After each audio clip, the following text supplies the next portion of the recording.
I created this channel to talk about lesser known games and hopefully try to get interest built up since bigger media outlets only seem to care about the next Call of Duty game or Fortnite season. Demo diving has become a staple to the channel, showcasing these upcoming games that have demos, and while reviewing them I try to give the benefit of the doubt since they are demos, these are usually smaller dev teams and it isn't always how the end product will look. But every so often I feel like I need to be more critical of an experience. This was shown in my reviews of the games Earth from Another Sun, Forspoken, and Dustborn. Each of those had flaws that required me to put my foot down, and I fully intend on making a future series trying to showcase how to improve demos and the overall experience. But sometimes there's just not a lot that can be done to save a project. With that, I was told that it was time to stop being pro-Xeon for a video and become anti-Xeon. Anti-Xeon? I don't know. You get the idea.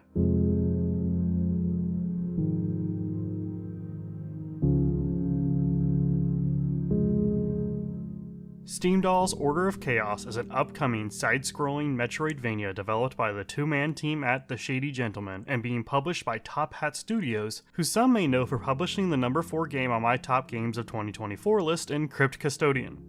In Steamdolls Order of Chaos, you are thrust into a narrative-driven stealth meets action-adventure game where you play as the Whisper, voiced by a big-name voice actor who I will get to a little bit later in this video. You decide how to approach each foe you come across, whether that be a stealthy one-shot takedown or a brawl until one of you are victorious.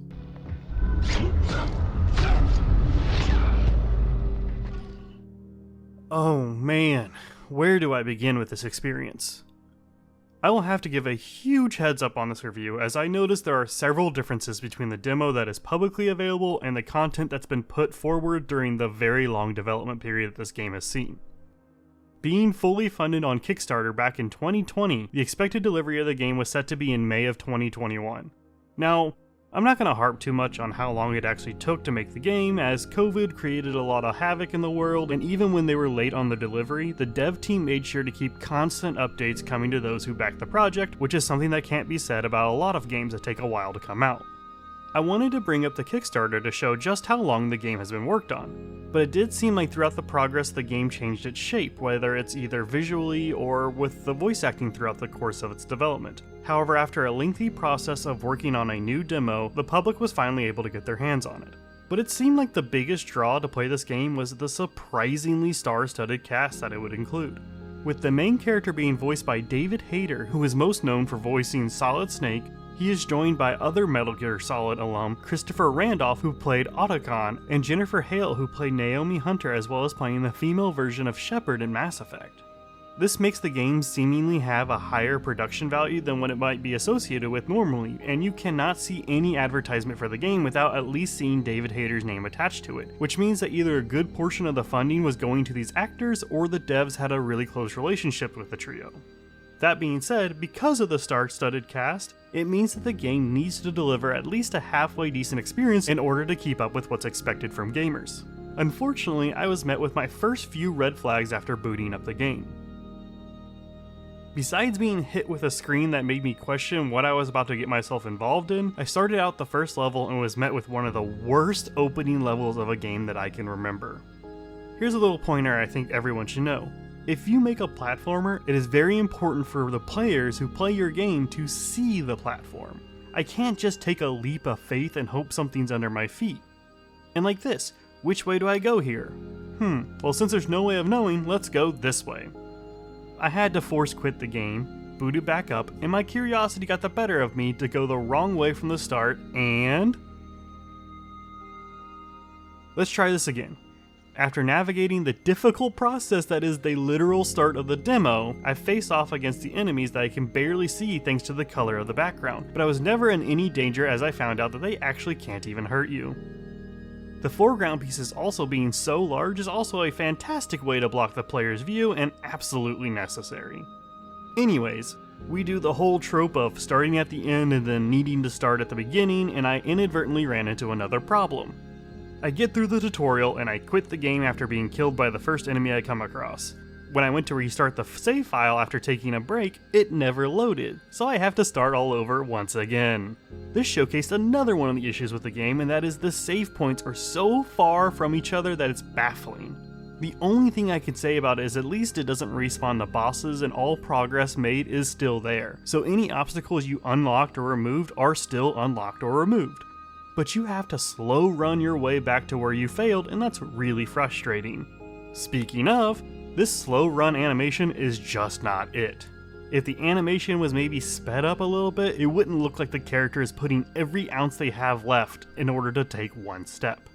Either way, the animation didn't bother me as much as the combat system did, which boils down to the button mashing and hoping you were just the right distance away to hit the enemy.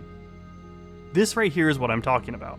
Each swing that I'm currently making is vibrating at the controller, which indicates that my attacks are hitting something, however, none of these attacks landed. You can also attempt to dodge, but it's very easy to dodge into a close range attack and get hit, but also be able to dodge block a ranged attack? If you don't want to get into combat, then you can use stealth, when it works. Several times the toggle button to go into stealth would just not work, so I would struggle to get in stealth only for that one person that I'm trying to hunt down becoming alerted and causing me to get into a fight with more button mashing. And when you fight these enemies, there's no sticking to the enemy like you would see in most action-adventure Metroidvania style games. You have to manually make sure you're in the right space as your character just flails all over the place and you hope that you can hit them enough for them to die. Even the boss fight you see is just button mashing with some slight moving around, and now you have to deal with the hitbox issue of the lightning, which is 100% not a laser despite the main character insisting on it. Did you see that laser? Oh, I want one. With all the visual information coming at you and with the art style chosen, it's hard to know what part of the laser will actually hit you, so you just will get hit and have to deal with it. The visual aesthetic is another issue I have with the game. The cutscene art is fantastic, and still images of the game make it look like it's really neat and has this nice steampunk-like aesthetic, but in practicality, everything looks bland. Very little stands out.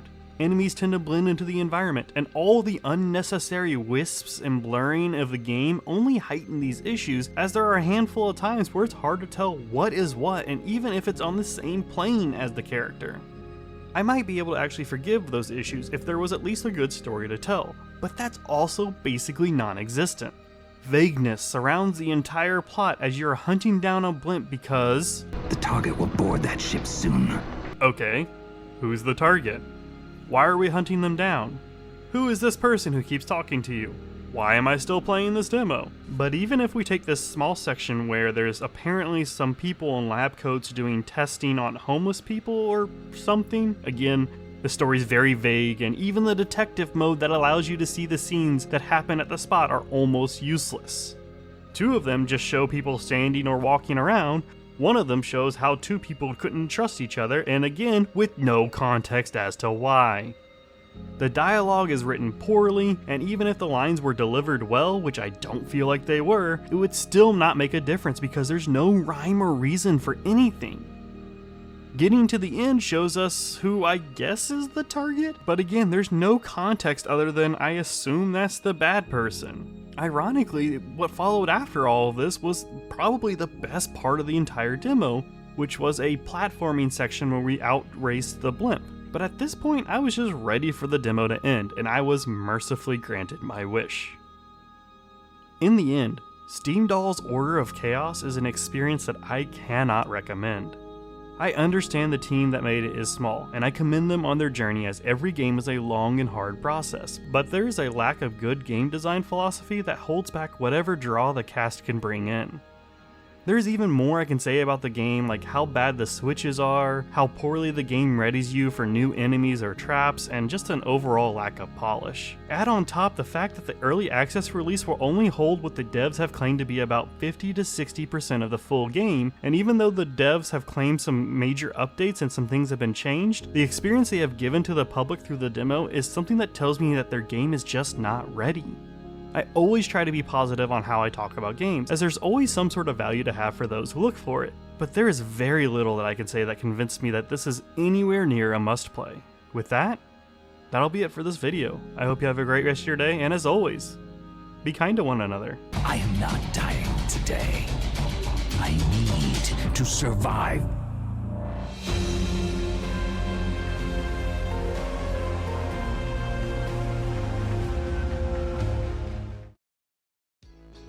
Shoutouts go to Relativity, Naughty Dog is King, Chaos, and Kamikalo alongside all those sub to the channel. Next week will be another list, and if you want to influence those list of games, join the Discord where we talk about all things gaming. But either way, I will see you soon.